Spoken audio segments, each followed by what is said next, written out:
Hi everybody, this is Craftlin here, and this is my friend Daniel. He's joining us here today to talk about a book that we decided to read for the month of October.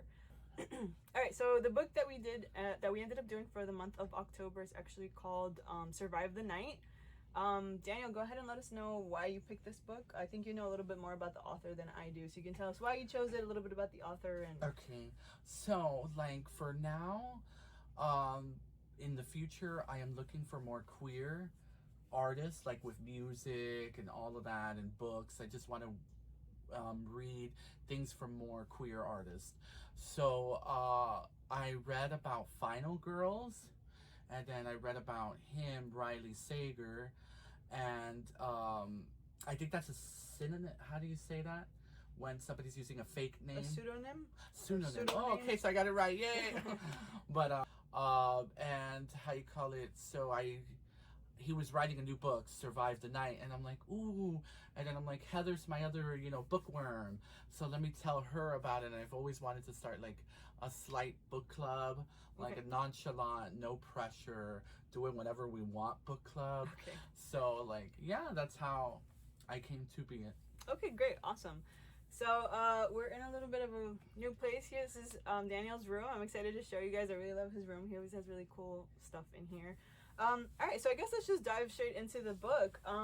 So at the beginning, when we first meet Charlie, right? Yes. We're meeting her after her best friend just died, right? Which is her best friend at this time is Maddie. And we end up catching her as she's like planning to leave, I guess, the university, right? And she's decided to join some person that she met through some kind of community college the bulletin board, right, that students could post, things they need or want. Right. And then as she decides to post to like express that she wants to go back to her grandmother's house, and this guy is going to give her a ride. And mind you, she's never met him before. He just decided to post because he also wants to travel somewhere. And he's wearing a university shirt. Right. So I guess we could just go into just the how would you put it? Just our feelings, I guess, of the beginning. Yeah, just the feelings of the beginning, and also thoughts of Charlie as a character. Right, exactly. So go ahead. How did you feel about Charlie upon meeting her? With Charlie, I felt like I was a bit schizophrenic on her, because it's like 1 minute I loved her and 1 minute I hate her. Because it's just like, I guess it's like with female characters, I don't know.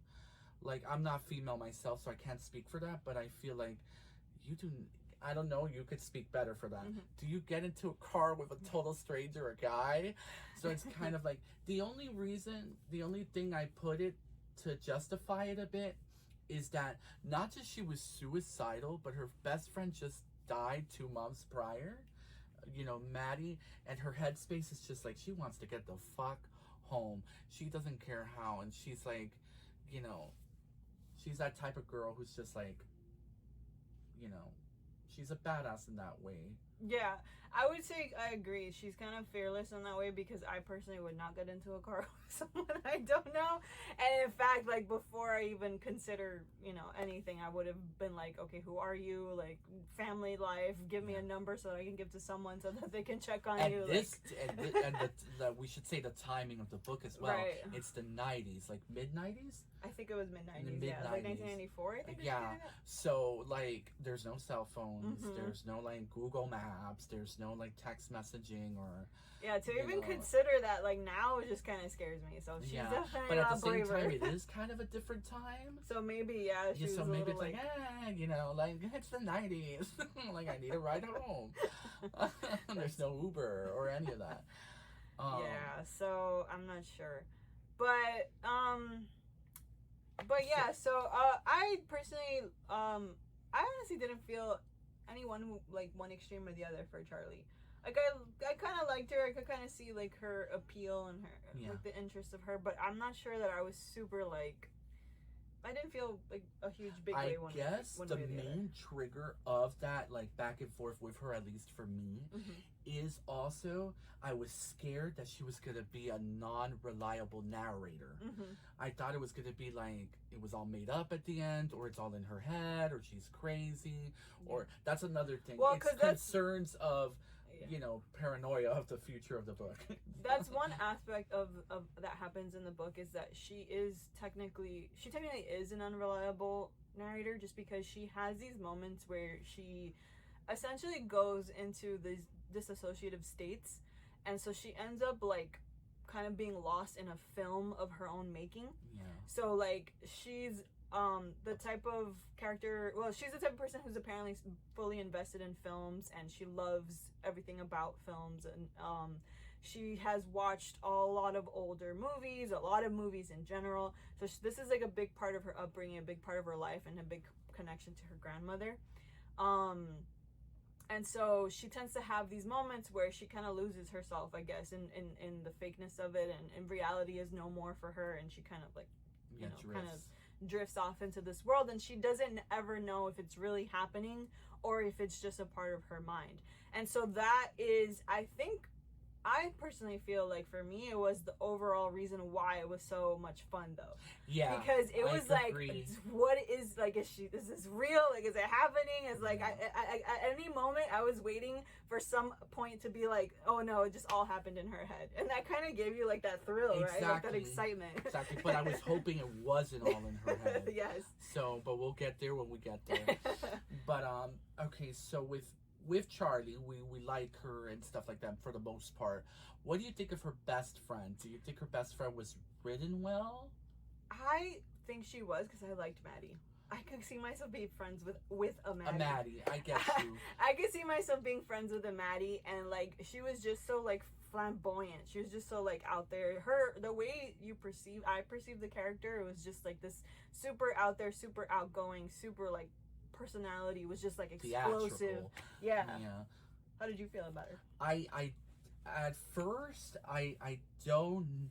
It's because the more you get to read, when they go a little bit into her backstory, we've have friends like that. Yeah. The ones who like take us to because me and you were a little bit introverted, so like we don't want to stay at a club till 4 or 5 in the morning. We want to leave by midnight. Like we want to go home. So like I could relate to that, at least in Charlie's standpoint of like, I don't really want to be here. I want to leave. Even though as a best friend, well, actually, before you go into that, we haven't talked about it. So another situation that happens for Charlie in the book is that she ends up going to a club with her friend Maddie.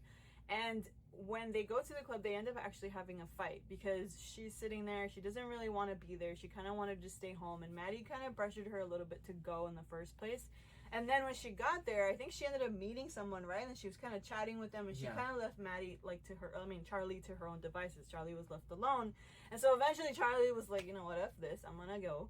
And then as they were leaving, Maddie and her got into kind of like an altercation, just in terms of like they argued with each other and this and that. And I think Charlie, the last words she ever says to her was like, fuck off. Fuck off. So she says fuck off, and then she leaves, only to then find out afterwards that was when Maddie passed away. So like when you're talking about like friends like that who kind of pressure you to do things that you don't want to do, and like you're kind of like wishy-washy, and then to have that friend kind of like leave you there and just kind of ignore your existence, even though they kind of force you to go, like you're kind of like, like I can see where they both kind of fucked up, right? Where they both kind of like, Charlie should have been a little more straightforward, no, I don't want to go.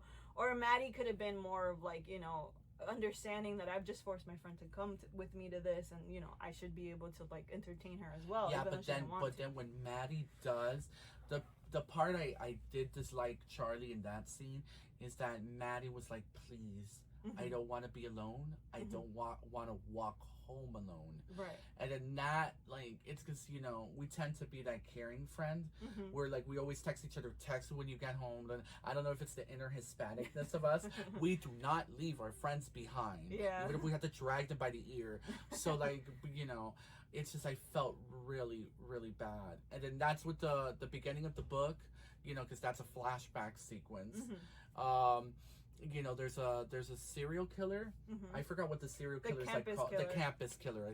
I knew it was something simple and basic. And then he takes like a tooth from all his victims. This is all beginning of the book. So, yeah, with that aspect of it is what another reason Charlie wants to get out of town and stuff like that. So, and it's only 2 months prior that flashback is when it happens. Right, exactly. So we already passed the funeral, past going back to school, and all of that. That's when we're also introduced to another character, which is Robbie. Robbie, her boyfriend. Yeah.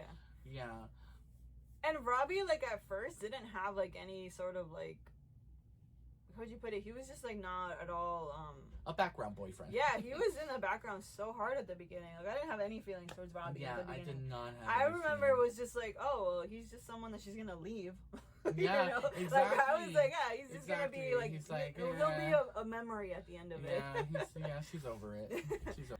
So I think Robbie was a little bit just like in the background. I didn't really think about him all that much, especially once we finally got in the car and we were driving. Yeah, and that's Josh. That is when we end up meeting Josh, and it's like what, in the middle of the night? I think she's leaving with him, right? Yes, it's like because dark. he calls her back and he's Yes. like, "I could leave. I could give you a ride, but it has to be at 9. It has to be in the evening." Right. So, which is already like, like, who takes a road trip in the middle of the night? Oh my god. It's just so many red flags, and you're like, girl, why are you getting in this car? Stop. I get you're going through something, but couldn't you wait till morning? Yeah, you've never seen this student before. You've never seen this guy.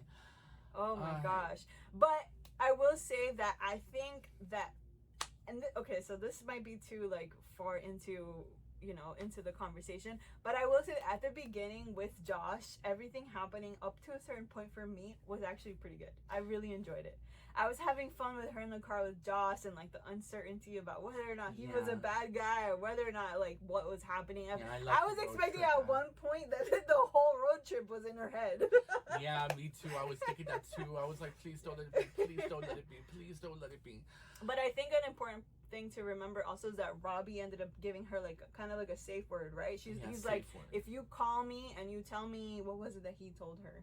I call it, not that it all went south. It's something, we took a sudden detour. Yeah, we took a detour or something like that. Or everything took a detour, something like that. So when he tells her, if you call me and you tell me that line, I'm gonna know to like go look for you and to, you know, try to help you, whatever situation's going on.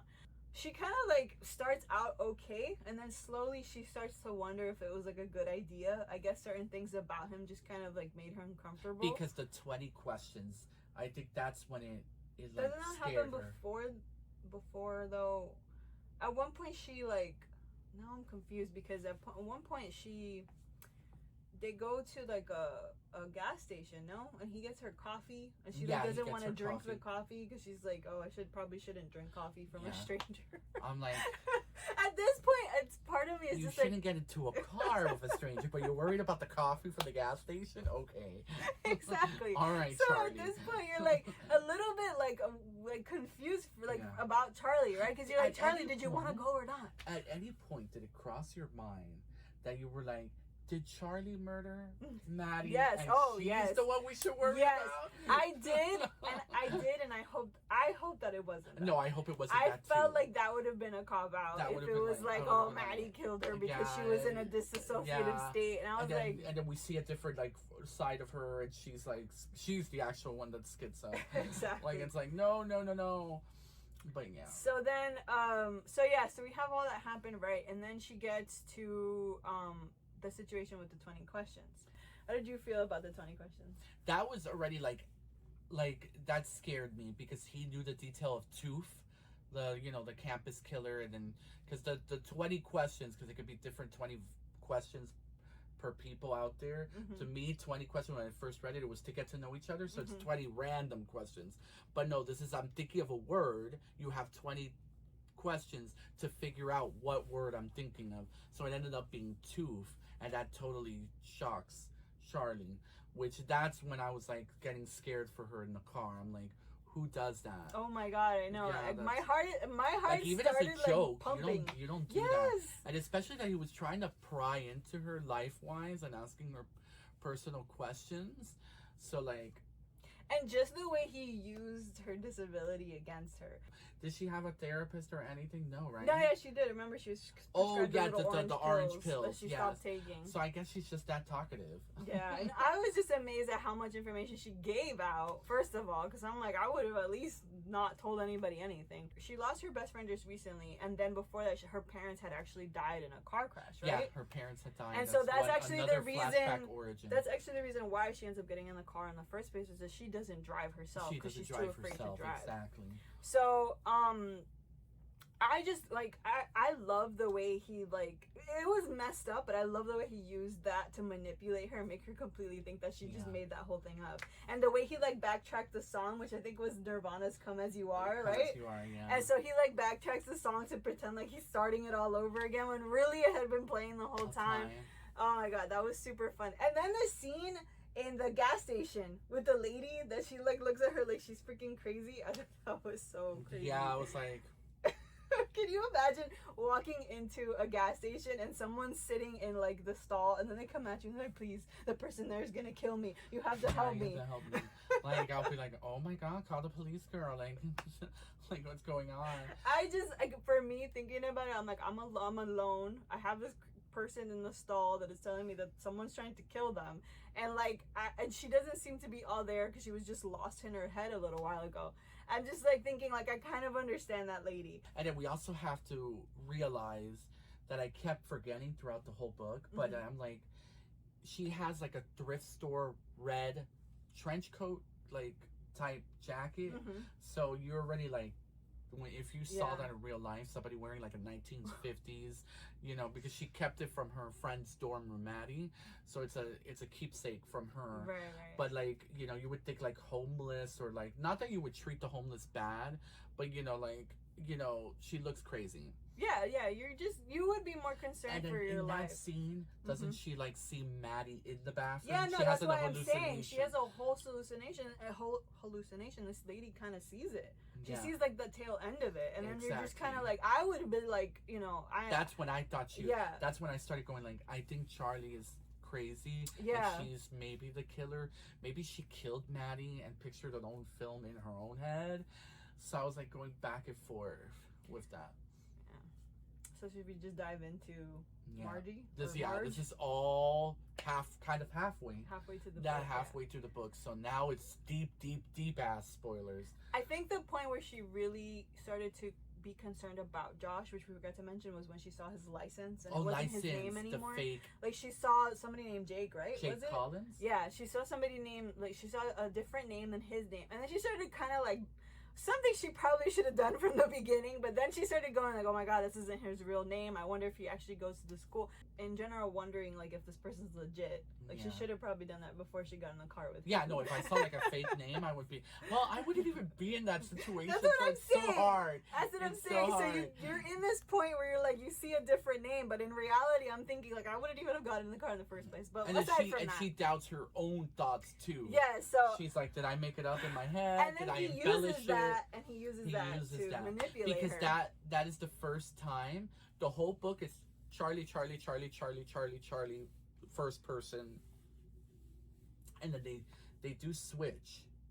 Yeah, eventually it does switch because you get to see Josh's point of view after the whole situation with the 20 questions. Because at that point it had only been Charlie. That was the time that I'm like, oh Josh, shit. Yeah. So he is the killer, I guess. Yeah, it made you think it was. It kind of makes you think, but when you reread it, that's why this book also, it begs a reread afterwards. At least certain chapters, it feels like you could go back just to see how the author fooled you. Yes. Oh man. Because we're already going into spoilers there. It's Josh is not the killer. Yeah, he's the killer at the end.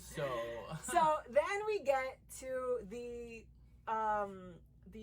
diner, right? The diner. Then we get off the diner. Speaking of when he kind of like makes you like the author making you like where he fooled you. Really fooled you. Like Marge was fooled because we missed the whole part where she says, "Oh, Maddie had a aunt, like had a grandmother who had a diner and all this stuff." And you lost, like, personally for me, I lost track of that. Like, I lost track of that too. So because when that we was got like to one Marge, line within a flashback. So you don't. when we got to Marge, I had forgotten that part completely. Yeah. So we get to Marge, right? You want to talk about Marge? Yeah, Marge is she's like, I guess the hostess, I think you would say, and the one who brings you the food, the waiter, waitress. So she like takes their order, and then it already sets up a mood when they go in there, because I think a couple, something happens with a couple, and then Marge is like very caring to them, like, you know, they're drunk. They were drunk, yeah. They were the drunk, girl was so drunk, she's like, should you drive? You know, so you're already having sympathy for Marge. I think the viewers know where we're going at. Yeah, it's more. It's not just Marge. Hold on, but yeah. So like, you know, we already have a sense of like, you know, paternal instinct with Marge. Yeah, maternal instinct. She kind of like comes at them with like, oh, you know, be careful, don't go driving. And then the people are like, no, we're still gonna go. Marge is like, okay, you know. And then like they come in and they order food, right? Yeah. And so like they're sitting there, and then that's when Charlie decides to go out and make the phone call to Robbie, and give him the code. Yes. Her boyfriend and stuff like that in the payphone. And then, but you know, Josh ends up going outside to like have a cigarette or whatever, and then kind of like eavesdropping, and that's already like red flag for Charlie. She's like, okay, you know, he wouldn't do that. You know, Josh overhearing her conversation and her warning her boyfriend with the secret code. But then, you know, I bet you when we do reread that section, we understand why he was outside and why why they even stopped at the diner for the first place. Because I thought that was super weird. Yeah. I'm like, why is he hungry? Like, as a serial killer, I would continue driving, be secluded. Why stop at a place where there could be public people and people that could like, but it all makes sense. It starts to, you know, make sense in the long run. Right. But yeah, they go back inside, and Marge, you know, that's when she kind of like seems like she's concerned for Charlie, right? Exactly. Because she like Charlie, I think, goes into the the coffee. She spills the coffee. Yeah, she spills stuff with her elbow. They order food, and then she brings like tea or something, or coffee, I don't remember. And then Margie spills it, right? And then it gets all over Maddie's dress. It's Maddie's coat, but it's on Charlie, and it gets it all over her. So she goes into the bathroom and she goes to clean it off, right? And that's when Marge decides to come in and like kind of like talk to her, like, are you okay? Do you need any help? But at this point, Charlie's kind of like made up her mind. She's like, if he's the killer, I'm gonna figure it out. I'm gonna have to keep going with him and see how far we go. Be smart, be brave, be courageous, right? Something like that. Yeah, it kept repeating it. I want that in a wooden billboard in the front of my house. That was cute. It was well done, because it was kind of like Charlie. I keep calling her Maddie. Charlie was trying to like, I guess, gather strength from heroines she's seen in films and stuff like that. Yeah, femme fatale. So she was trying to like be one of them. So I thought that was a cute, like, personally, I thought that was a cute component to the story. Yeah. Little parts of it were a little like films, all right, whatever. But for the most part, like, it was cute, a cute addition, I think, to the whole story. Just to focus on her film knowledge, and how Maddie was kind of like an Audrey Hepburn sort of person. You know, and then the double meaning of that famous line from Marge, women who let other women suffer, whatever, have a special place in hell. Right. Something among those lines. But it has like a double meaning, because then when you find out, we could spoil here later on. I think we're getting to it. Yeah. So, okay, so fast forward, right, they leave. Yes. Right. Charlie's made up her mind. She's gonna follow Josh wherever he goes. She thinks he's the killer. At this point, she's like fully like, full stop, this guy's gonna kill me, and he's the killer. So she ends up leaving with him. Yeah, right? Exactly, because she also doesn't want her to him to hurt Marge. Right. And then Robbie, we get a chapter of Robbie's side. Robbie's like, oh no, she gave me the code, let me call the cops. Right. The cops are like, okay, we'll send somebody, da da da da da. So the cops are there too. Yeah. And there's one cop that shows up, and he's like young. And he's like young. And so Charlie at this point is like concerned, because when he comes in, Marge is back at their table, and then Josh kind of pulls her in, and he pretends to have like a knife to her side. Steak knife. Right. That a steak knife that he had grabbed. And so Charlie, seeing all this, she doesn't want anyone to get hurt, so she's all like, no, everything's fine, we're all good. And even Marge also plays along with that everything's fine, nothing's happening, right? Which at that point, I think for me, like, thinking about it now, should have been like a moment of like, even after they left, I should have like thought about that, right? That like she didn't do anything after he left. Exactly. No, and also, when Marge, the waitress, spills on Charlie's coat, later on you see that scene had a double meaning. She needed the proof that the coat was from her. From Maddie. Because Marge is her grandmother. Marge is her grandmother, yes, exactly. Yeah, so you're gonna start getting, because we're almost there at the end. Yeah, we're close to the end. We're now. close to the so end. yes, now we find out that Marge is Maddie's grandmother, but it isn't until after she stabs Josh as they leave. Remember they had that whole scene where she stabbed him and then he like had to like suture himself up, which I thought was interesting. Yeah. And then but that was pretty badass. I yeah. was like, yes, Charlie, go. So she runs back to the diner. And at this point, when she goes back to the diner, I think is when we find out finally, right? That Marge's. Yes, because she goes Maddie's, inside, the floors are mopped or whatever, and then the chloroform. Yes. And then it's Marge all along. The book almost lost me there. Remember, I was texting you. I was like, it lost me too. Yeah, we didn't communicate that much at all. And we were just like, mostly our communication was like what chapter, what like, page. Yeah, and then like little things here and there. Little things, but we never fully talked. This is our first time like elaborating fully on the book. So, in this point is when I lost it. Like I lost it. I lost it. I was like really because I was even confused. Marge, like I'm like, what? Who is Marge? What is Marge? Like, why would she do all of this? It confused me so much. Why would she do all of this just to kill Charlie? Like the whole thing, like it lost me there because I was like, is it gonna be Marge? Like really? And so I don't know why, but that didn't sit well with me. It didn't sit well with me. It seemed way too theatrical to the point of like camp. And I was not digging it. I was like, you know what? No, I'd rather it be all in Charlie's head. At least that one was more safe. That was more safe. I don't know. Like Marge being the killer was just like, but even Marge as doing what she did kind of lost me.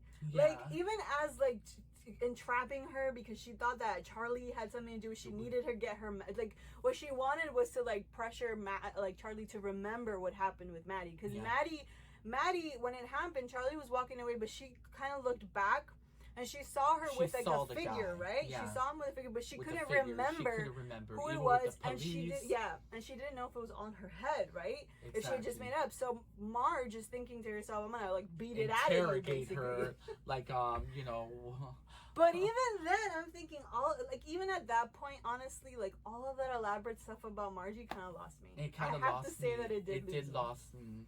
Yeah, and then the author tries to like justify it with like she's dying of cancer in a few months. So she feels like she can do this. She has nothing left to lose. She has nothing else to lose, and then like it definitely wasn't a favorite storyline. And that's where she hired Josh / Oh my god, they give the whole background of how they got together. So it starts to make all sense and everything. And then so you're like, oh shit, so Josh is not the killer. He's just like a hired like hand, PI, hired hand. Like, well, we have loved the cliche. If Josh was the killer and did kill Maddie, to be honest, I think I kind of would have. Me too. I was feeling that too. Because the whole, it's the comfort food. The whole point, like up until then, was just like my heart was racing. Yeah. Like in the car, like that's what I really liked about the book is the suspense was there. You felt it. I felt like, oh my god, like what's gonna happen? Like I was excited, and like to kind of like end up like tumbling into Marge like that, just kind of like I don't know, just like that momentum was gone. It falters, and and especially like we could go a little bit into really just quick that it's not a sexual tension, but there is a flirtation. Between Josh and Maddie. Like it's she so keeps minimal. mentioning his looks. It's so minimal. It's minimal, but it's there. So it's like I'm like, this is a cop out to have them like get together and everything. But Robbie in the background. I know. I don't like bad boys. I don't like that. No. I loved it just a little bit. You loved it a little bit. Hey, look, you're talking about someone who kind of liked Kylo Ren. I know. You're a Rilo fan or whatever. I was a Rilo fan. No, but me, you see, and then me, I get hurt because, well, we'll get there. Because I'm like, Robbie is the real star MVP. Yeah, MVP. He's came like, after. he's I'm gonna save her. and I'm like, they're gonna get back together, and he's gonna be kick-ass. Even though I got slightly confused because at the beginning of the book, it starts a little bit with the ending of like no bodies will make it or whatever. So I thought they were gonna kill Robbie. So I'm like, I'm hoping they don't kill Robbie. So Marge ends up taking Charlie to, what is it? Some kind of abandoned like place. resort. Yeah, some kind of abandoned building. Yeah, Yeah, there's like building. waterfalls and there's like a pool. There's like this is an abandoned building of some sort. Yeah, to interrogate her and waterboard her. I think that's the correct term. I think so. Like torture until she can remember and trigger a memory. Yes. So yeah, while Robbie sees it and then follows them. Yeah, so it's like a cat and mouse game. So we get the different point of views of everybody. So we get the backstory of Marge with the cancer and her motivations and everything. Then we also get, you know, Josh being like, he's falling for her. It's her type of girl. He wants to go save Charlie. Then you have Robbie, my girlfriend's in trouble. Like, you know, he went to the diner at the same time where, you know, Charlie was chloroformed, and then, you know, he sees that, you know, Marge is holding a gun to her and taking her, so he follows her with the car. So they're all in the epicenter of the climax of the story, which is this like hotel. I don't know what it is. Yeah. It's an abandoned something. And then that's where it gets very cinematic, I believe. Like, I really... That's where you're kind of picturing like an action movie, which is kind of fun. Yes. He definitely brings the aspect of film into the book. I think he does a good job. He does really good with visuals and stuff like that. Yeah, like at that point you're imagining like, explosions and people running across a hallway.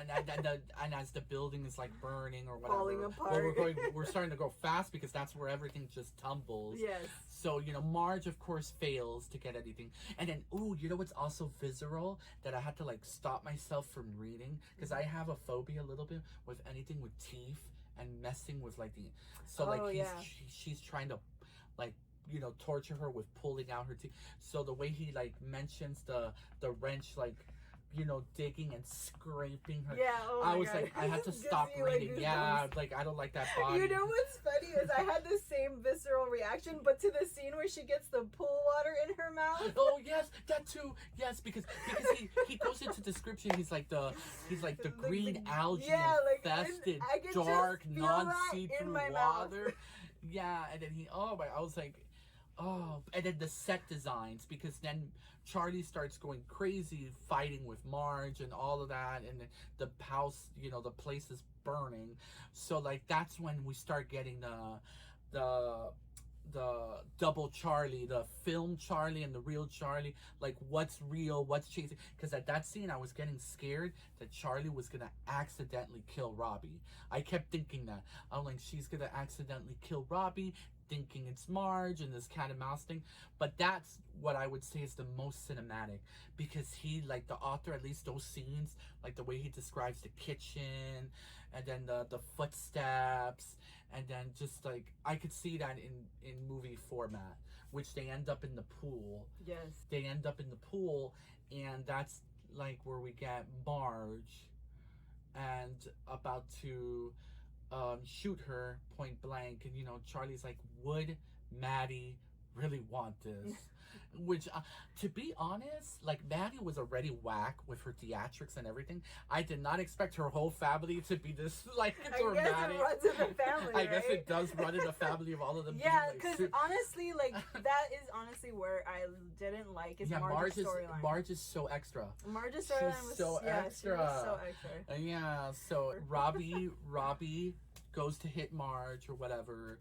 You know, there's a beauty in, you know, Charlie had seen a vision of Maddie, and now I guess, you know, Marge is going to see a vision of Maddie as they drive off or whatever. And then she doesn't know where to go. Charlie's the one driving, because Robbie does get hurt with Marge's gunshot. And I was like so happy. I'm like, okay, Robbie don't die, Robbie don't die. I was already like loving Robbie. To my disappointment, Robbie ends up being, because Charlie's like trying to look for a map or something, so she pulls like a... I thought it was cute. I thought he was gonna propose to her. Too. And she did too. Yeah, she did too. She's like, oh my god. She's like, oh, he's gonna propose, and I guess maybe at this point I should. I shouldn't have broken up with him. He's a standout guy. She opens the fucking box. What does she find? The freaking tooth. Oh my god. Of all the victims, all the thieves. Oh my god. No, I was like, Robbie. Yes. Although, I saw it, but I didn't, right? So, because you had so many players. I was so disappointed. You had so many players. We did talk about it slightly. When I was saying, when we got to the barge part and everything, I did say it. I'm like, who is it then? Yes, because we thought it was. And then I even brushed it off. You're proof that I brushed it off. I'm like, it could slightly be Robbie, but Robbie's not even a character. Like, it'll be completely out of left field, and it wouldn't. To me, it wouldn't make sense. It'll be a cop out. To be honest, I kind of like I was hitting. I had thought Robbie, Charlie, or Josh was gonna end up being the killer. For me, Marge came out of left field. Like, if I'm going to talk about Marge a character that came out of left field, for me, it was Marge. I was like, Marge, who are you? What are you doing here? Robbie did cross my mind. I had the feeling when she made the phone call to him, and they talked, and he was going to help her. For some reason, at that point, I thought to myself, you know what? He's back in the game, and I think it's going to be him. Because remember, I was telling you that Robbie felt like an outside character at first. But when she brings him back, I thought to myself, you know what? It's probably gonna be him, but I didn't know because there's so many players, right? There's just too many. There's like enough people to say that any of them could be it for me, you know. So yeah, so then we end up finding out that it is Robbie. That is Robbie. And then so she goes through this whole like ordeal to try to kind of like to end up. What was it? She ends up killing him, right? Yes, which was super over the bridge and drop because she's like, I'm the protagonist of my own story. Yes, I am going to get revenge for Maddie. I don't give 3 fucks. I was like, yes, Charlie, and she does it so beautifully because for a bunch of scenes before, Josh was gonna handcuff her to the car, and stuff like that. So she had a pair of handcuffs in her coat pocket. And then so she handcuffs him, and then what's the line she says as she's gonna swim away?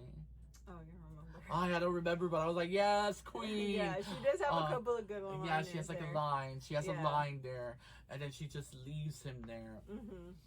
And so we ended up finding out that Robbie was the killer, which, like I said, it was good and it wasn't bad. It was good, but at the same time, that's where it starts to lean in towards the stereotype. The girls are too pretty.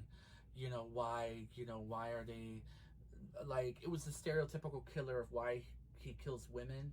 Oh yeah, it was because like Maddie and all of these girls thought that they were. Like, I guess he felt he was superior to them. Yeah. So I don't know how you feel though of Charlie and Josh. Well, / now we know his real name is Jake. Like, I don't know, like with the whole romanticizing of Robbie with women and all of that. Don't you think it's also a reverse? Like with Charlie romanticizing the bad boy. Like, I feel like she just went from one killer to another. Like, I don't fully trust Jake. Like, I know you're the rival. Yeah, I don't fully trust him either. I personally didn't mind it. I mean, at that point, at the end of the story, they're married.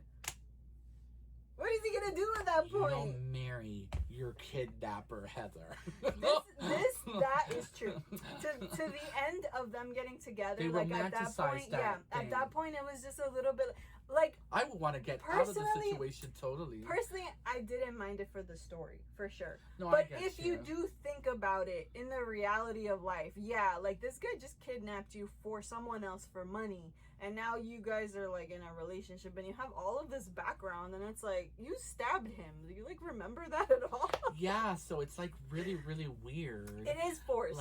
It's forced. It's a forced relationship a little bit. So that does kind of like... it could be toxic. If it had ended without them getting together, so would have been okay. Like it still would have been. One of the things that was interesting was the ending itself, alright? Like she ends up kind of basically like in this like movie version of her life, no? Yeah. Like we find out at the end that she's actually in like a movie theater. Yes. And she's describing like that everything that happened did happen, but there were that creative things. That creative ending, epilogue thing, I did really, really enjoy. Yeah, you like that? I really liked it because it made Charlie's character as a whole, like it was a nice tied knot. And it kind of gave us that cop out of that it's all in her head. Right. But it ended up that it was the Hollywood WB version. Yes, it was like a Hollywood version of the story that happened. Yeah, she was watching a movie of her life.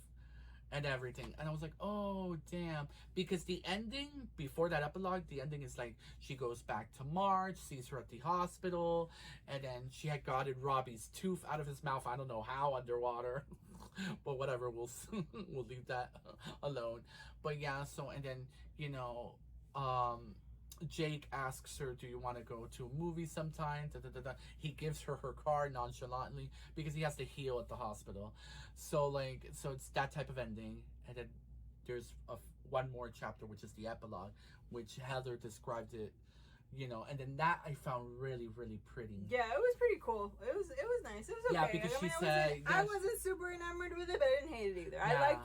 I like that the parts that were like exaggerated were actually just parts of the movie that she's saying, oh, this was exaggerated. She's like, it really happened. It wasn't a hotel, it was just a vacant lot. Yeah. There was no waterfall, but I did ran him underwater from a bridge.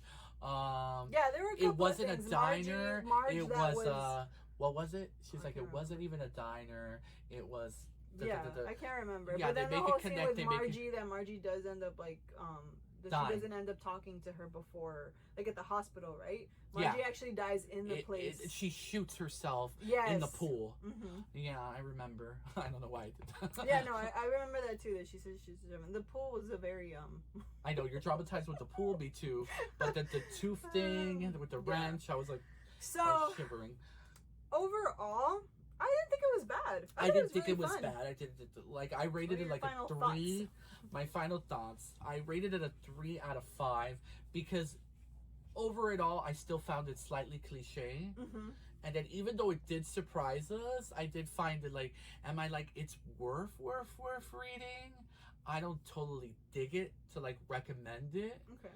Yeah, I could recommend it for like, you know, sugar fun. Okay. But not for... I didn't hate it, though. It's not a 1 or a 2. It's not horrendous. It's not horribly written or anything like that.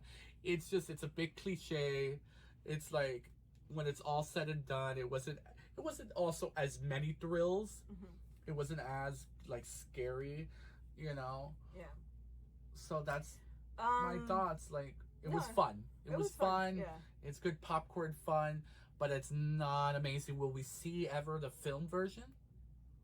I see it more as a TV movie. It's not as that spectacle to be like a real Hollywood movie. I see it more as like a, you know, teen WB movie. Yeah, I can see that. Like a TV movie.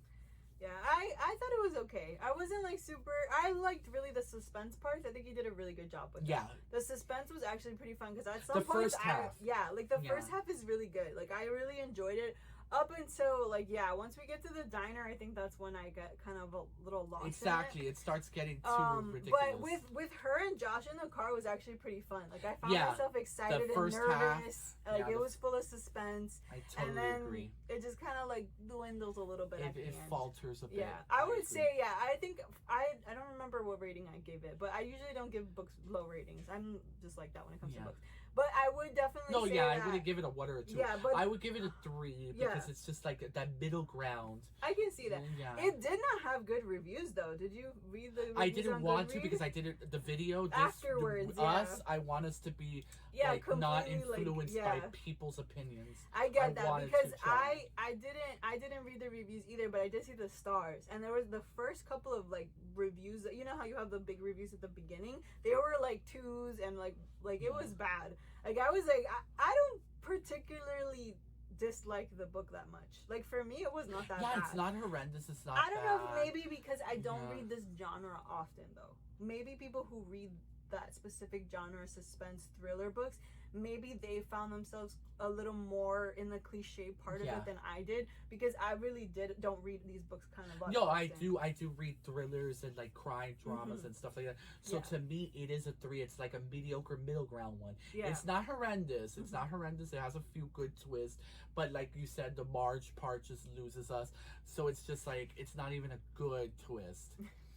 So, yeah, I think that's pretty much the whole book, right? We went Yeah, through that the was whole pretty. thing. Yeah, would you check out another of his books? I think I would, yeah. Yeah, because no, I definitely. do like his writing. I'll give him that. He It's has good easy to writing, yeah. follow. It's like coherent. Yes. It's good. I didn't He find does myself really good bored. I did not find Even myself when I bored when I all. lost when he lost me with Marge, I still wanted to keep reading. Yeah. So that's I think that's a pretty good call for a Yeah, writer. because I think if I were to do another book of his in the future, I think I want to do his first one, which is like the one Stephen King recommended, and the one that made him blow up, which is Final Girls. Okay. So you haven't read that one yet? Yeah, I haven't read that one. Oh, this okay. is my first of his. Oh, okay, good. Yeah, It'll be my because first too. like that's one random review I did read nonchalantly in the bottom. Just that's the title of the review, not the actual review. It's like it's not his best. Okay. So I'm like, oh, okay. Because the one that gets the rave reviews is Final Girls, which I haven't read. All right, but yeah, no, definitely. I think if I were to say like would I read any of the other books, yeah, I definitely would. He's I think he's a good enough writer. He's a good writer. To at least check them out, see if they're any good. Yeah. But yeah, so I guess you say that you wouldn't really recommend this book like a necessary to read, right? It would be just like a fun. It would just if you want something fun and something light and something fast. Yeah. Okay. Or a background book. Maybe get the audio book. It is a fun audio book too because I did half reading, half audio book. Oh, okay. I just read it. Yeah. So I could totally recommend the audio book as well. But yeah, it's not super duper must get out. Okay. Yeah, get out and get. I agree. I agree with what you're saying. I don't despise it, or it's not a not recommendation. It's hard to do these ratings. I agree with you. It's if you're into the genre, it's a good C+, B minus. Like it's good, but it's not great, but it's not horrible. It's a middle. Like if you read a ton of books and you want to just get into a thriller. Yeah. Although at this point we've said too much of it. No, I know, right? I'm like, why are we? I know you bring a good point. Yeah, but it's fine. I'll put a little section that says, would you recommend this book? All right, okay, guys. So that is our little review about what was it called? Survive the Night. Survive the Night. We survived this talk. That was our little review about Survive the Night. And yeah, let us know what you think. If you read the book, leave us any comments. If you agree, disagree with any of our points, how you felt. If you were one of the people that absolutely hated this book, let me know. I'd love to hear your thoughts. Can I ask the viewers a question? Absolutely, go ahead. Would you get into a car with a complete stranger? If you needed to go home. I can't. And yeah, so my friend Daniel also has a YouTube channel. I'll go ahead and link that down below if you want to check it out. And yeah, thank you so much, guys. We'll see you in the next one. Bye.